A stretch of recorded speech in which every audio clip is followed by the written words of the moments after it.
All right, so my name is Adam. I'm driving my car right now. I'm running errands, and I was telling a buddy just a minute ago, a real good friend of mine, his name is Ben. I was telling him about this past weekend of music. So I'm a musician, we go out and travel, we play, I'm a songwriter. I'm also a tour guide when I don't do that in Nashville, Tennessee. If anyone on here is listening and you don't know who I am, which, you know, if besides 3 people, really nobody knows who I am. So, I'm not very well known. So, and that's okay. So that's the deal. Like I always feel like I'm on the cusp of something. And I was telling my buddy Ben, I was like, man, I'm just on the cusp of something. I really feel like it's happening, but I don't know what it is. And I felt like this for years. And it seems like, you know, I don't really ever go anywhere other than where my car's pointed to. And then I need to go home after that and work and try to pay my bills. But I say that, and it almost minimizes all the crazy cool things that has happened and all the good stories I've gotten to experience and tell. So that's what this is about. I'm just going to hop on here, and, you know, Ben encouraged me. He said, why don't you do a podcast called On the Cusp? There it is. And I don't know if that's a good idea or not. So, but I told him I thought it was. So here I am. This past weekend, or last week, my wife and I, we're a musical duo, and sometimes we have more people than just the 2 of us. Sometimes we have a trio, or a full band, or whatever, you know. And sometimes, like last night, it's just me. I went and played with a buddy of mine at a bar in Nashville. So, that's fun too. But last weekend, we went to Memphis, Elvis week, and we were down there, and it's so funny, like when you play this gig in Memphis, that's a friend of mine too. Again, these are all friends of mine. Like if you notice a theme here, you know, there's no marketplace out there that's calling us saying, get me Adam Pope, get me Adam Pope. I don't know who he is, but get Adam Pope. Like no one's saying that, you know, and that's the deal. Like it's a networking thing where I know a guy who has an open invitation for us annually, as long as he is hosting this musical guest music performances event during the what they call Elvis week down in Memphis at Graceland. So the week that Elvis passed away, or the day he passed away, they basically build this whole week around that date, the anniversary of his death, to go down and remember Elvis, and they have a bunch of events celebrating his life and his music. And one of those events is just this ongoing daily performance schedule that my buddy books. His name is Danny. So Danny always asks me every year, do you want to play Elvis week? Just want to check in. I'm putting the schedule together. And over the years, my answer is always yes, I want to play Elvis week. I love Elvis music. I love Graceland. But for the sake of my own finances and my family, and, you know, time goes by, you realize I can't afford to go down there and play for nothing, which is what it pays. I mean, there's no pay. So basically I just say, nah, we can't do it until we're going through the area. And then if that happens, then yeah, we'll do it. So last week we happened to be going through the area, and we decided we would like to do it. So we go down there, and it's the 16th of August, which is the date. It is the anniversary date of when Elvis passed away. What I didn't realize is that most people had left. There were some people there, but it wasn't as big of a crowd as it could have been if we'd have come a few days earlier, but that's fine. It is what it is. We're on our way through. So the funny thing about this is I have to sign a contract if we're going to play the Elvis Week deal, we are not there. It's like we're not allowed to promote ourselves, sell our merchandise, or even sing our songs. Like, it is all about you sing Elvis songs, and you're here for Elvis, and it's that simple, and to advance what they're doing on that property. Now, it's their property, so they can make that contract, and I happily sign it when I'm coming, and here's the reason. Because we get a wristband, we get on the property for free, we get free parking, and we get to walk around and experience some of the museums and the gift shops and all the things on that side of the street, aside from Graceland. We don't get to go through the house. So I enjoy it. I like Elvis's music. I like to take my family down there, and man, I like singing his songs. So, I got no problem saying, sure, we'll do all that. And so here we are. We're performing, Amy and I, my wife, and we just came out with our own album a few weeks ago, and I've got a box of them hidden away in case anybody asks. Nobody did, which is okay too. And but you just always want to be ready. So I'm up there and we're doing Elvis songs, and the guy who runs this thing, he knows what we do aside from what we're up there doing. He knows our original music. And I've got these really goofy songs that I've written over the years, or, sometimes someone else's goofy song that I'll sing that I think is funny. And, if the audience seems to like it, I'll do it in my shows from time to time. So Danny, the guy who's running and hosting the event, and the guy who essentially booked me, him and his wife, Miss Lena, they're friends of ours, and they like our music aside from Elvis. So they start hollering out for me to do this parody of a Merle Haggard song. Merle Haggard has a song called Mama Tried. Well, I rewrote it one day and called it Mama Fried. And it's about Mama frying my pig that I loved dearly and serving me breakfast. And I'm sitting here eating this, and I got no idea, and I just realized that I'm eating what Mama fried. The sweet pig that I love. So anyway, it's a way better song than I just made it sound, I think, but at least I hope so. But so here I am. It's in the middle of Elvis Week. I'm supposed to do Elvis songs. I'm even looking at audience members with lamb chop sideburns and sunglasses that are such big Elvis fans that they're even, mirroring the way he dressed, the way they carry themselves. And I'm looking at them people looking at me, and I'm like, crap, I'm about to do a song that ain't Elvis. I think I'm going to make them mad. This is kind of blasphemous. But Danny insists, no, sing Mama Fried.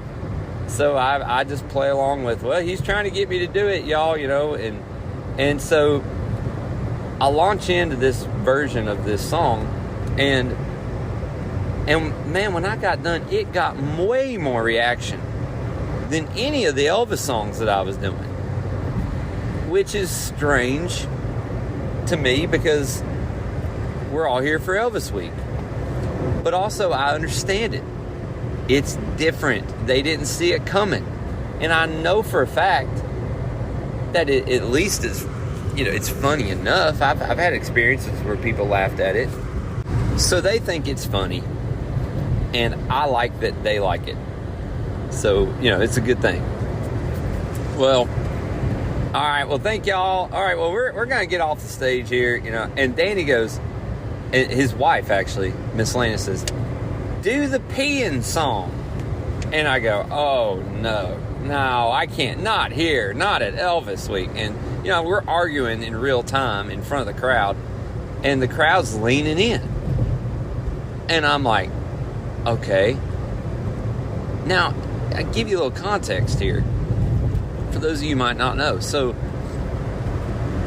I moved to Nashville when I was 21 years old with a notebook full of songs that sucked, but I was a songwriter, and obviously still am.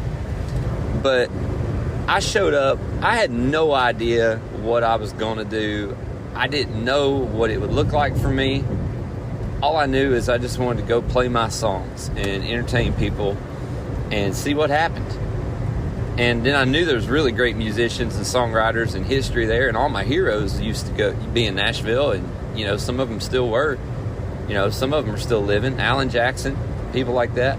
So I'm like, man, that's where they went. That's where I'm going to go and figure it out. So I got here, and growing up in an evangelical, fundamentalist Baptist background, King James Bible only, I was raised that alcohol is of the devil, and I've never participated in drinking. I've tasted it at some point in my life. It's been years ago, and I did that with a Christian buddy of mine just to get a kick out of it, to see what it was like. We both spit it out, and I for sure hated it, and never did mess with it ever since. And I always kind of had the idea that when I came to town, I was going to prove everybody back home wrong.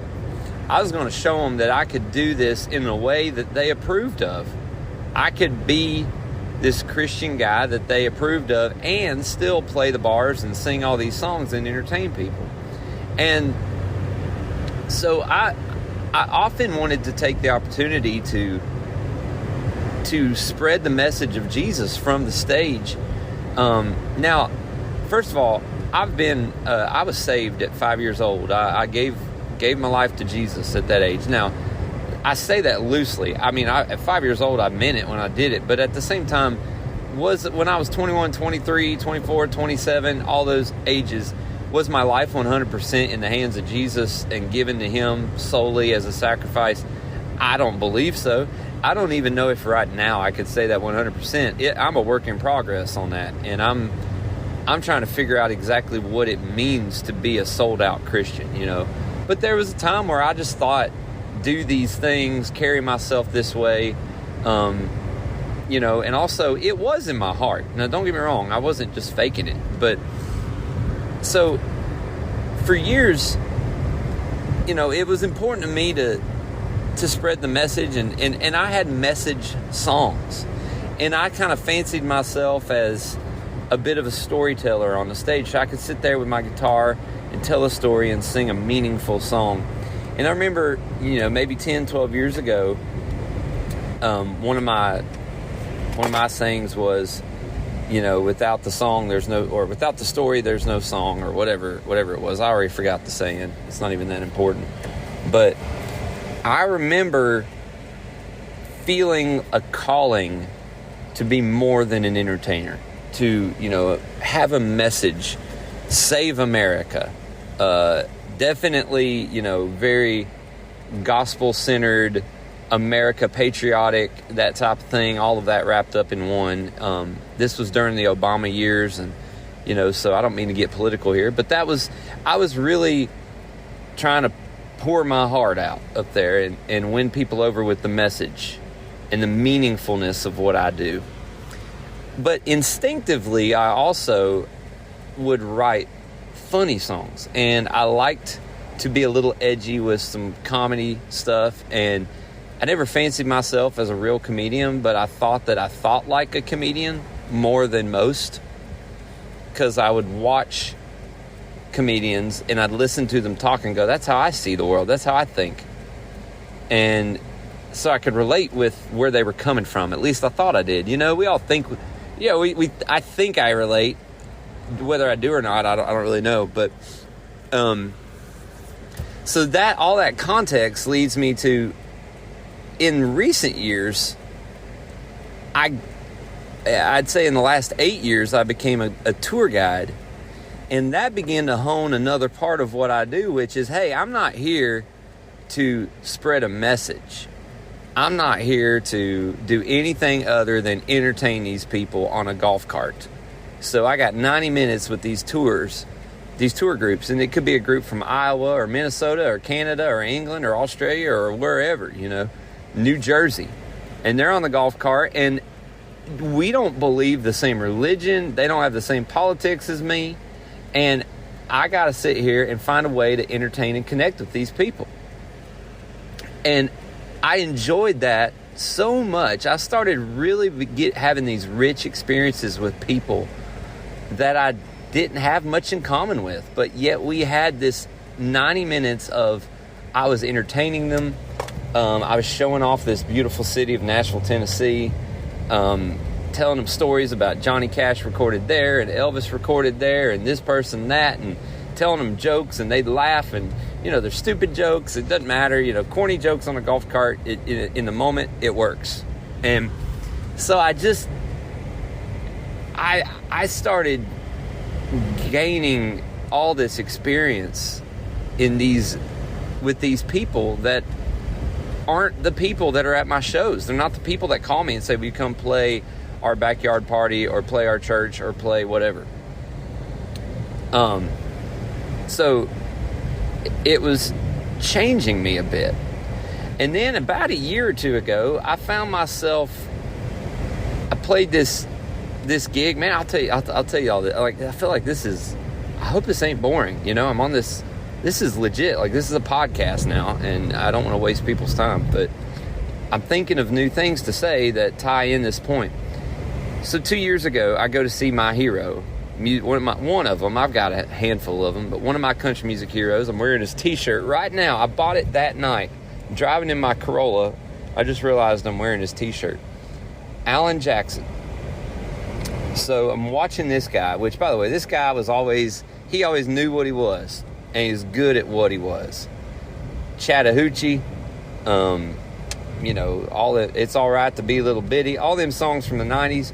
And then he hit the world with Where Were You When the World Stopped Turning on that September day, 9/11 song. Oh my gosh. And I was 17, and I remember that came out, and I was like, that's what I want to do. That right there, like that moment, that song. And he hit all the points that my heart needed to hear. Then, somewhere along the way, he puts out Remember When. And as a young man, I'm watching, I can hear this song, and it's like a movie is playing in my mind of this man and his marriage. And I don't know if it's about his wife. I think it is, but my understanding is that it is. But whether it is or it isn't, it doesn't matter. Like, the song, Remember When, is so emotional and so powerful. And just, gosh, like, I'm going, man, I just want to be a part of whatever that is. I want to do that. Lord, help me have these moments in my own life. Help me write like that. But I don't want to do it just so I get praise and honor and glory. And I'm not thinking about, I want to do it, Lord, so you get the praise and the honor and the glory. I mean, I'm not actually saying it out loud or thinking it. Yes, certainly that's a goal. But really, it's just the moment of what that did for me, how that uplifted me. That right there seems like a wonderful thing to do. It's almost like a guy that, fixes somebody's car, and they come and pick it up, and they turn the key on, it cranks, and it didn't crank, and they brought it to him, and now it cranks, and he sees them breathe that sigh of relief, like, wow. And he's like, I'm not going to over spiritualize this. I didn't change their life. But, that mechanic, what he did, man, like, that was a real deal. That's a real thing. Like, that guy, that person, that girl, whoever, can go to work now. They can go do what they need to do. And he played a huge role in helping their life get to the next point. So that's what Alan Jackson's doing for me. So that's what I want to help people do, to say, for God's glory, like the people I grew up with, they want me to say that, and I definitely want to do it for God's glory, but I'm going, that there's a stigma attached to that in my brain where I go, I've had preachers tell me, they say, now you need to do this for Jesus, do this for God. And what that means is I do it the way they think I should do it in a church every Sunday and nowhere else, and ministry. And it's like, well, I don't accept that premise neither. So I get all hung up on this stuff, and I can't even tell a story without getting sideways on that. But so now here I am, I'm watching Alan Jackson. I'm just being blessed immensely by this show and this night. But what really affected my life was something I didn't anticipate.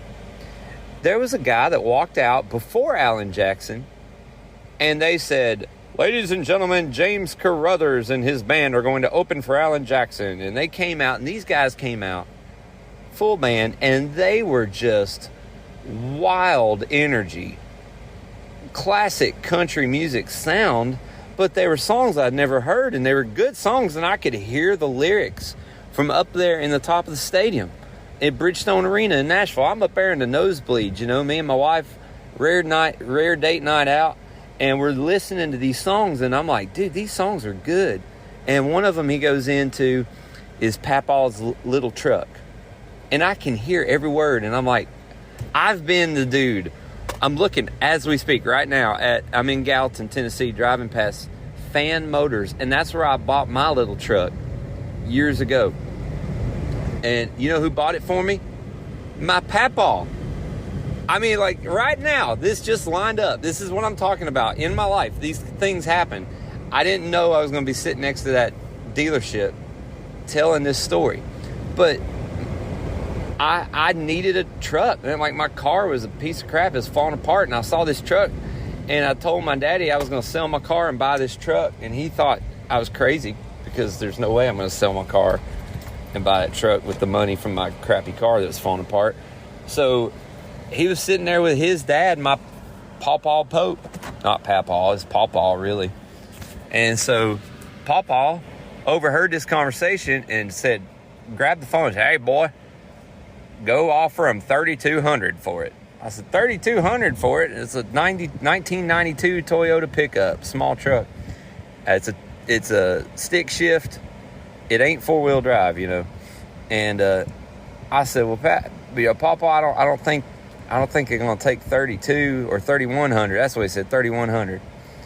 I said, they're asking 4,000, and he goes, go offer him 3,100 and call me back. I was like, what? So I went up there and I did it, and the guy goes, yeah, I guess I'll take 31 for it. I'm like, what? Really? And he goes, yeah, that'll be fine. So I called Papa. I'm like, well, it worked. He said he'd take it. He said, go up there to the Kroger, and I'm wiring you over some money right now. I'm like, what? And so sure enough, I go up there to Kroger, and I'll be daggone if Papa didn't send me money. And, you know, we barely knew each other. It's not like we had a great relationship. Like, he had moved when I was a kid, and I think one time he sent me a quarter taped to a card for Christmas. And, like, we had basically no relationship. And so all of a sudden I'm on the phone with him. He's buying me a truck. I'm like 23, 24 years old, freaking out. And I told him, I said, well, Papa, I'm going to pay you back. And he said, okay. So I was like, well, I guess that was a loan.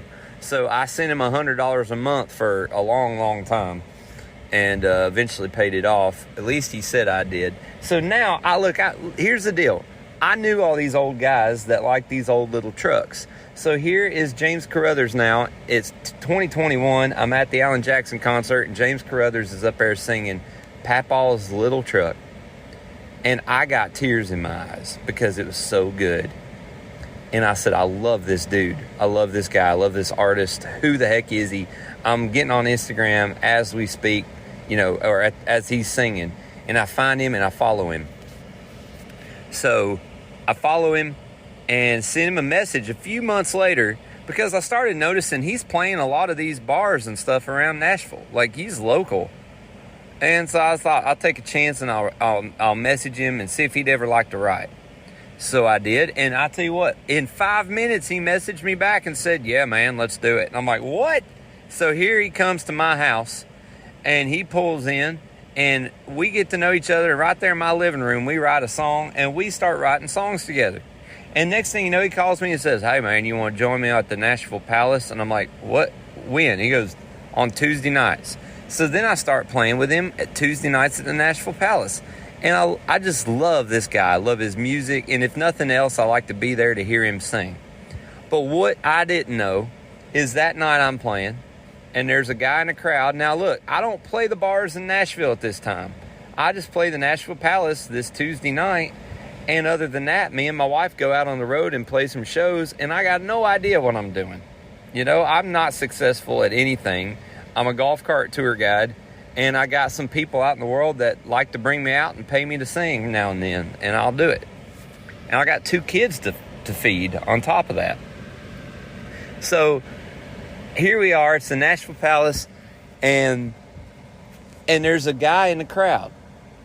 And he comes up to me at some point, maybe after the gig, and says, hey, you want to play Broadway bars and be on my roster? I got a booking business, and I book people around town playing all these gigs. And my first thought was, this guy must not have listened to what I just did. I was singing Buddy Holly, Brooks and Dunn, Johnny Cash, Elvis. I mean, I was doing old songs that nobody, I think, on Broadway wants to hear.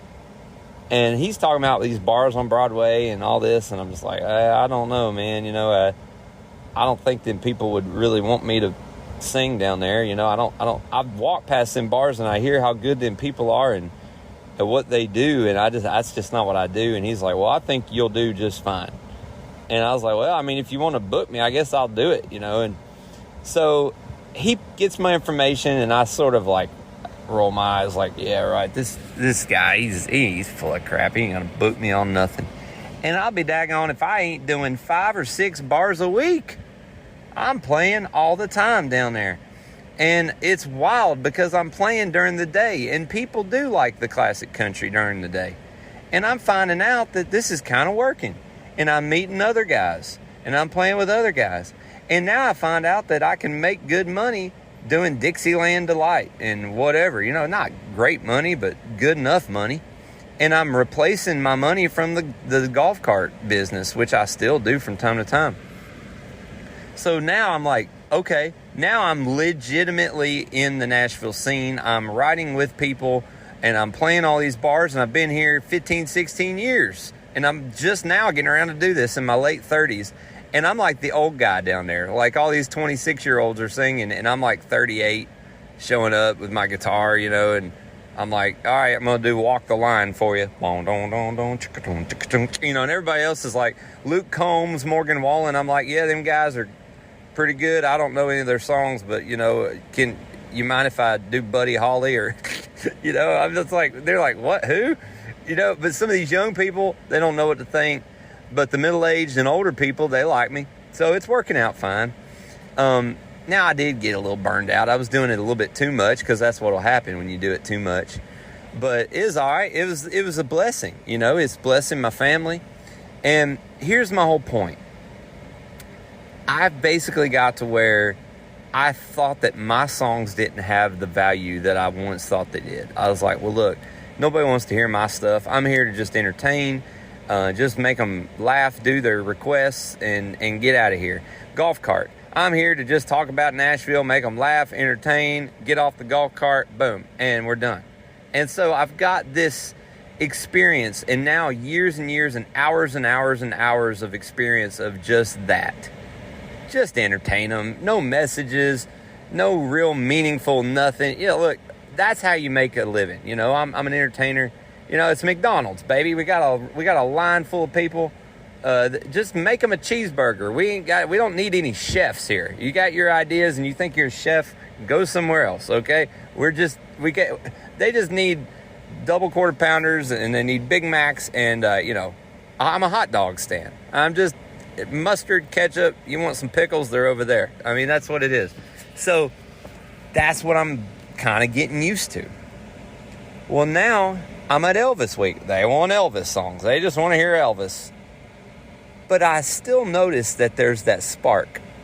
There's that moment where I'll do my own thing. I'll get off the reservation just a bit and sing one of my stupid songs, and everybody reacts and changes. It changes the room a bit. And then there was this one other time when I found out these firefighters from 9/11 were in the room. And I have this song, just like that moment when Alan Jackson sang that 9/11 song 20 years ago, changed my life. I wrote a version of that. I wrote my own song called Ain't Over It Yet about 9/11. And I had sang it a lot for a couple years there. Seems like I was forcing that song into every show. And then I got to where I just quit playing it, because I was like, man, this is too heavy. I don't need to keep bringing this thing up. And I could tell every time I sang it, it seemed like half the room was just like incredibly sad. And I was like, okay, this is not my job. So I quit doing it. Well, then all of a sudden I'm at a bar on Broadway on a Saturday night, and it's like 10 p.m. and it is prime time, man. There's 100 some people in there. throwing down drinks and they're partying and dancing and just wild living. And I'm sitting up there trying to hang on for dear life, playing whatever song I can and just trying to get enough tips to go home and daggone pay the electric bill, you know. And I'm just hanging on up here with my acoustic guitar. And there's a bunch of firefighters out there that I met from 9/11, and they say they want to hear my 9/11 song. And it's just like, I'm like, oh my gosh, I can't do that song in here. The bartenders are going to get pissed at me. The bar's going to fire me. And these guys, but they deserve this. They deserve whatever it is they want to hear. They were there. Their brothers died on 9/11 in New York. You know, I'm sitting there trying to work all this out in my head. And just when I think I figured out what people want, here they go. They ask me for this, and I go, well, these people in this bar ain't going to like this one bit. So I'll go, this is the only way I know how to set it up. So I said, hey, y'all, we got some men in here that are firemen, and they were there on 9/11, and they worked in New York City when that happened, and their brothers died trying to save lives in the World Trade Center. And man, like the whole room stopped, and I'm feeling nervous, like, oh my gosh, I just ruined everybody's vibe. And I'm like, I think these men have asked me to sing a song to honor that day and remember that day. And I think we need to honor them and do this for them. What do y'all think? And the whole crowd went wild. Yeah. They held their drinks up. And I'm like, all right, okay. Now remember, I don't even drink. So I'm just like, okay, well, they like it. All right, I don't know. I'm not in the culture. I'm not of the culture. But I'm facilitating whatever this is right here in this moment. So I go into this minor chord, A minor, you know, singing this sad, terribly sad song.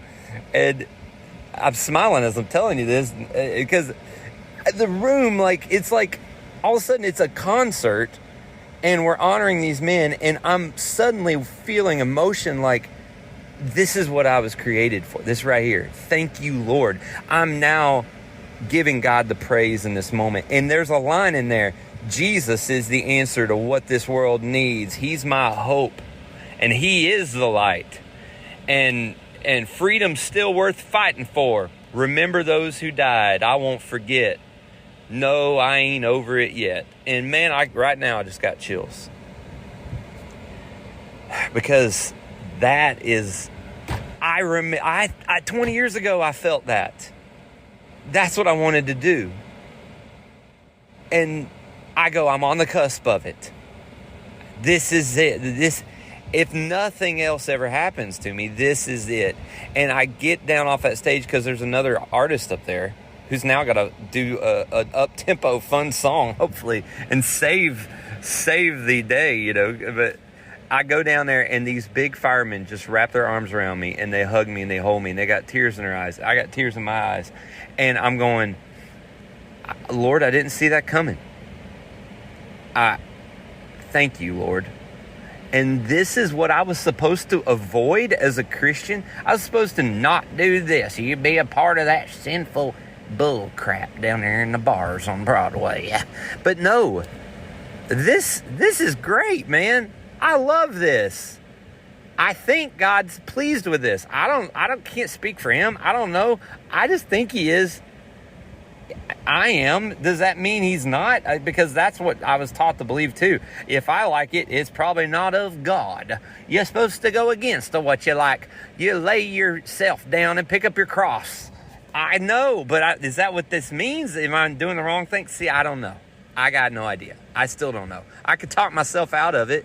Soon as I think I know, turns out I don't. And that's the whole point of this.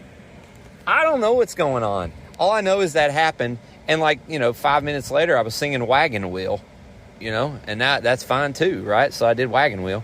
But I don't know what my point is. I'm going to wrap this up, okay? I'm going to land the plane, as them preachers say. We're going to land the plane here. I hate it when they say that. Here's the deal. I always think I'm on the cusp of something. I always think once I figure out this is what they want from me, and this is what is going to best serve my family and best serve these people in this situation. It's like Elvis week. I'm sitting there, I'm playing Elvis songs. That's what they want. So that's the context of where I'm down there. I'm just going to play cover songs. That's what they want to hear. No, they want to hear Mama Fried. They want to hear I See Him Pen, which I didn't write. There's a wonderful guy named Jack Motley, incredibly talented guy in Texas that wrote this song. It's letters. And he tells a whole story using the alphabet, which I know that's been done. I didn't realize it had been done before, but it has. But it's never been done the way Jack did it. And he wrote this hilarious song with this story that sets it up, and it's so good. And I asked him, I remember he played it for me one time around a campfire in Texas when I was just going through there. He was nice enough to put us up in his barn, let us sleep down there. This is 10 years ago. And he played this song over a campfire, and I said, Jack, that's the funniest thing I've ever heard, man. And I'd make him play it for me every time I saw him. And I'd get him up out of the crowd when I was playing a gig down there. I'd say, Jack, come play the Pen song. And he was so good at delivering it. He still is. So now, here I am. I've learned the song, and I asked him, do you mind if I play this song out and about in the world? He goes, I'd be honored. And sure enough, here I am playing the song. And I'm playing it in Memphis at Elvis Week, and they're falling out of their chairs. And it's a silly song. I was going to say stupid. It's not stupid. It's actually a brilliant song that Jack wrote. But it's silly in concept. I See Him Pen. You know, I'm sitting there doing that. And these people are falling out. And I'm going again. Like, I thought they wanted Elvis songs. So then I go down to Texas. And I'm playing. These people hired us for their anniversary party. And we're in a church. It's a very sacred place. It's a Presbyterian church built in 1908. They don't have church there anymore, though. So it's an event center. So here I am in this mini Ryman Auditorium in the middle of Edna, Texas, middle of nowhere, Texas, south of Houston. And it's 105 degrees outside, and we're in there, and they got the AC on, and it does feel pretty dang good. And there's about maybe 50 or 60 people sitting there watching us. And this is an anniversary party, I thought, for this sweet couple that hired us. 47 years of anniversary of being married. But they're all staring at us. I thought they'd be partying and drinking punch and talking and catching up. No, they're all sitting in church pews looking at us. So I'm like, we're going to do Proud Mary, Rolling on the River, 18 Wheels and a Dozen Roses. We're going through all these cover songs, you know, Chattahoochee type stuff. I'm just trying to entertain them, but they're sitting there and they're kind of smiling and nodding and they seem to like it, but nobody's dancing or nothing. And finally, I just start going into Mama Fried and some of the funny stuff and some of the original stuff. And next thing I know, I see them on the edge of their seats. And I go, what do y'all want to hear? And I throw it out there for requests. We got 8 requests. 5 of them were originals. And I'm going, what? You want original songs? I done forgot half of these songs that they're asking for. The 9/11 song's one of them. I didn't forget that one. They're asking for the funny songs. They're asking for songs that me and my wife do together. And next thing you know, just when I think I figured out that the world, the value that I bring to the table is cover songs and entertainment value only, suddenly it's songs that have meaning. It's stories behind the songs. Suddenly it's the thing that I thought I was supposed to do that wasn't working at all. So here I am. Again, I think I'm on the cusp of something. But I don't know what it is. So if you've listened this far, I can't even believe it. You're not on the cusp of finding out anything, because I don't know either. But Ben told me that this was a good enough topic to go on out there and start a podcast. And instead of sitting down and setting up a real microphone and doing it the right way anybody would do a podcast, I ain't got time for that. I'm going to get in the car and I'm going to drive and talk every now and then, and I'll put it out. So thank you for listening.